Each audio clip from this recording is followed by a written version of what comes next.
Gli ingredienti che ho utilizzato li vedete qui in sovraimpressione, ma potete utilizzare anche solo un tipo di farina. Ho utilizzato anche del licoli, scrivetemi nei commenti se non avete il licoli, l'acqua, sale e lievito di birra secco. Ho mescolato le farine tra di loro brevemente, poi ho aggiunto il lievito di birra secco e ho mescolato altri 10 secondi, il licoli, i 3/4 dell'acqua e il sale e ho cominciato a impastare così sommariamente. Ho poi aggiunto il restante dell'acqua e ho impastato per circa 10 minuti, prima con la spatola e poi a mano. Una volta che l'impasto è così liscio, ho formato una palla, l'ho rimessa nella ciotola, ho coperto e ho lasciato a lievitare per circa un'ora e mezza. Trascorso il tempo,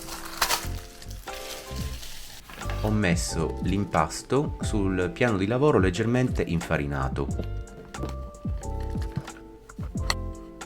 Dopodiché ho fatto 8 porzioni. Una era di 140 grammi, che è questa qua che vedete, la più grande. Le altre invece erano di 100 grammi ciascuna.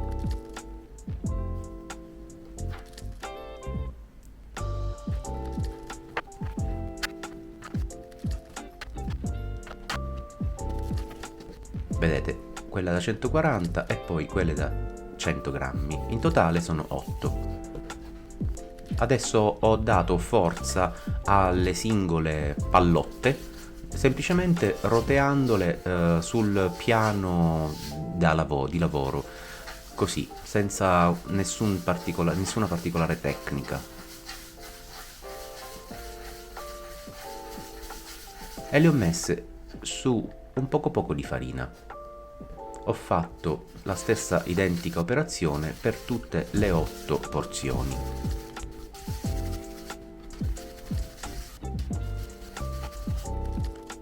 Dopodiché ho coperto con un canovaccio per 20 minuti per fare rilassare il glutine. Nel frattempo ho preparato il mio stampo. Vendono anche lo stampo per Couronne, però io non l'ho trovato e non era proprio il caso di comprarlo. Si può utilizzare un piatto largo, un'insalatiera larga come questa, in cui ho messo una tazza al centro, non troppo grande, sarebbe meglio se non avesse il manico, però io non ne avevo, e poi uno strofinaccio sopra. Ho cosparso ben bene di farina e ho messo da parte. Adesso ho preparato un po' d'olio d'oliva, un pennellino e un mattarello. Non è assolutamente difficile, Mettiamo un po' di farina sul piano da lavoro, dopodiché passiamo al mattarello la porzione, la pallina da 140 grammi, soltanto quella, È veramente molto facile perché la farina non ha un glutine particolarmente tenace, sono tutte queste farine abbastanza deboli.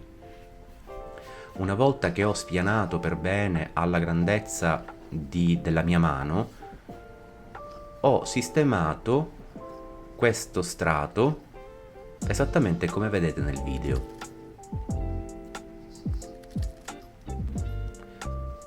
Dopodiché ne ho spennellato il bordo con un po' di olio d'oliva, deve essere circa 1 centimetro, La spennellatura è 1 centimetro dal bordo.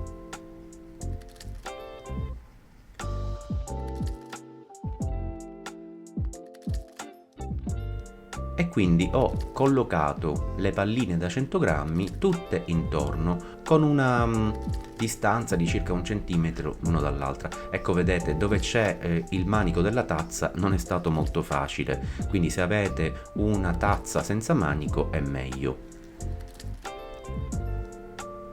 Una volta sistemate tutte le palline all'interno dello stampo, ho bagnato proprio leggerissimamente la superficie superiore delle palline e anche della pasta che era stata stesa sulla tazza. Dopodiché ho tagliato con un coltello 7 triangolini, uno per ogni pallina chiaramente, e poi ho sistemato ogni triangolino sopra una pallina, in questo modo. Non vi preoccupate se tirate la pasta, tanto non si strappa, se l'avete fatta bene non si strappa assolutamente. A questo punto ho coperto con un canovaccio e ho lasciato lievitare per circa 1 ora e mezza. Trascorso il tempo ho preparato un vassoio piatto con un po' di carta forno. Guardate, sono lievitate, chiaramente, non devono lievitare eccessivamente perché le farine che ho utilizzato sono farine deboli. Ho capovolto il vassoio, ho girato lo stampo, ho rimosso la tazza e il canovaccio e guardate un po', praticamente la corona è pronta. C'è soltanto quel lato che chiaramente combaciando con il manico della tazza non è stato proprio facile unire, o meglio, ho messo un poco d'acqua, proprio ho leggermente inumidito le 2 palline e le ho avvicinate, sono rimaste perfette. Ho quindi eliminato l'eccesso di farina e ho messo in forno a 230 gradi per i primi 10 minuti con il vapore, dopodiché ho tolto il vapore e ho fatto cuocere per altri 20 minuti. Ed ecco qua la corona. Guardate che meraviglia! Sembra disegnata, è veramente bellissima, io ne sono entusiasta. E poi guardate la perfezione, non lo so, è strano, io sono innamorato del pane, voi l'avrete capito. E guardate la croccantezza, sentite la croccantezza, fantastico. Dentro chiaramente non sarà alveolatissimo perché non è un pane alveolato, però io me lo sono goduto. Alla prossima e ciao!